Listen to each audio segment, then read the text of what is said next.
Hey everybody, welcome to WildCare. It is Wednesday and today we are meeting some baby quail that came into WildCare.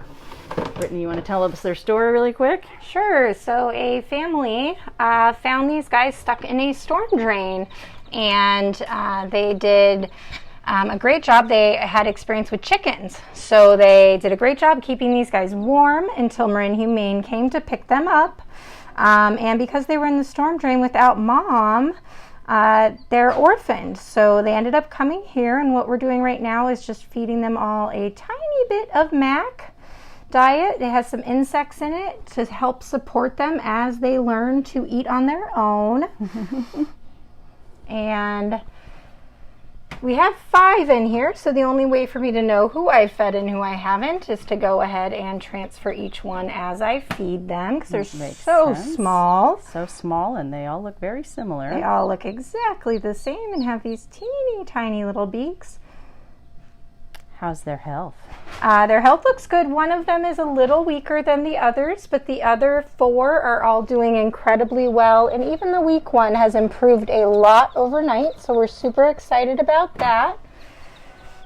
These guys are going to be in care for quite some time, and they are group animals, so they like to stay together, so it's great that we have a whole group here. And as they're here and start feeling a little less stressed, they're going to eat really well on their own, and we won't have to do this anymore. But we found that it makes a huge difference to support them in the first few days of care. Sure, that makes sense. To just make sure they're getting everything they need. This has been a crazy year for quail, too. I should have looked up the number before we started here. Sorry, a little blurry there.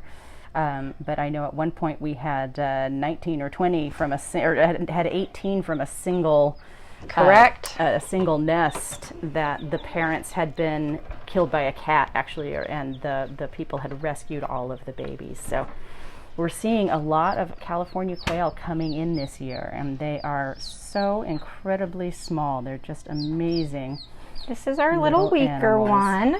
So we marked him with white nail polish. That's how we know that he is the one we want to keep a special eye on. He just seems like he may have bumped his head a little hard when he went down. He's a little bit weak and stumbles a little bit. Sometimes his head sits a little crooked, but today he is up and running around and looking so much better than he was last night. That is great. Sorry, the lighting is not excellent right here.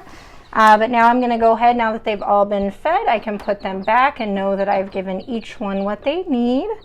So we're going to get them all back into their nice warm incubator. These guys do require a lot of heat, and they have really fast metabolisms, so it's really crucial that they get into us if they don't have mom as soon as possible, because they really need to eat quite often. So wow, that's amazing. We've also had a lot of baby turkeys this year as well, as well as a ton of ducklings. It's just a big... All of the precocials are doing really well. All right, getting them tucked into their nice little incubator. Yep, and we'll do this about... Nice and warm. How often are you feeding? 5 times a day. Wow. Just to add some extra support, but they have mealworms and broccoli and all sorts of things that they would eat insects and greens in the wild, so we try to mimic that the best we can. And they will, they're born eating on their own. They just rely on mom for protection and for warmth. And then they are able to do everything else. It's really amazing. So, so far these guys look great. We've done a really wonderful job in the last 24 hours getting them all perked up, and we hope we can keep heading in that direction as they keep coming in. Until they're old enough to be released. Exactly. Awesome, Brittany. Thank you so much. We'll let you get back to your busy schedule. Thanks, everybody, for joining us. Stay well, and we'll see you again on Friday.